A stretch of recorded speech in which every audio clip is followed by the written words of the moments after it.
There's some people out there that you might perceive as Mr. and Mrs. Congeniality.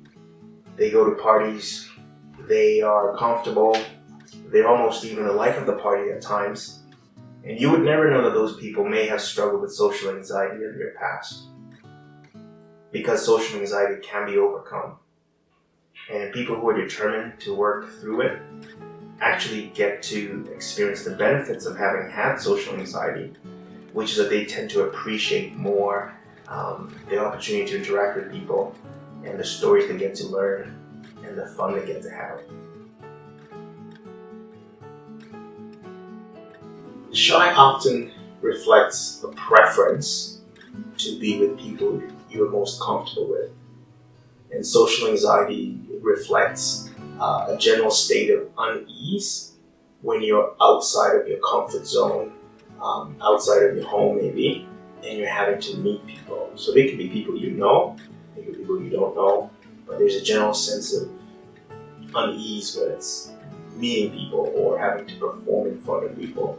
Where shyness reflects a greater sense of wanting to be with certain people that you're most comfortable with.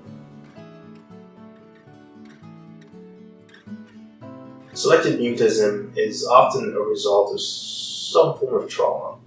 So it could be trauma for a child, it could be trauma that's for a young person, and it's their decision at a maybe unconscious level not to speak with certain people. And they would be choosing often to speak with people that they're most comfortable with or they feel the most safe with, and not anybody else. Social anxiety is prevalent in childhood and young people, but it's also prevalent in adults. And for some adults, the social anxiety started when they were younger. There is often this idea that you start to form habits, and your habits become part of your sense of self and identity, and so you may perceive yourself to be, I'm not a very social person, people might say, but once they start to acknowledge that it's getting in their way, if they'd rather meet more people, make friends, let's say in a new neighborhood or in a new school, a new workplace, then they might want to treat it, and no matter the age, it's treated about the same way, by exposing the person to more and more situations where they might be anxious, while teaching them to tolerate or regulate that anxiety. It can be confused with laziness, like wanting to do things. It can be confused with perfectionism in performance situations, the anxiety that comes with wanting everything to be perfect.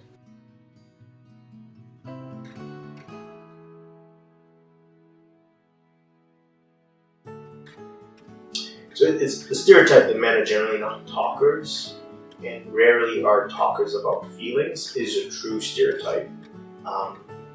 Thankfully, there are some exceptions. In terms of seeking treatment for social anxiety, the ratios between men and women are about the same. So that's a good thing. In terms of talking to a friend or talking to a partner about these social anxiety symptoms, men are less likely to do so.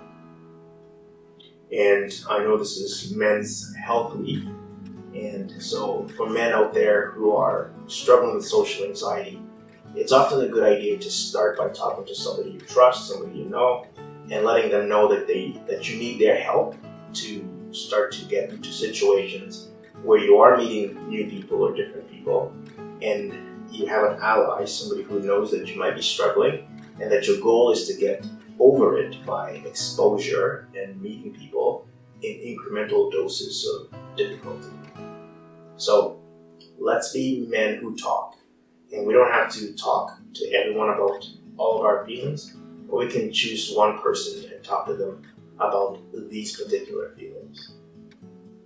7 out of 10 men don't have a friend. And 9 out of 10 men don't have a friend that they can call to talk to about emotional issues.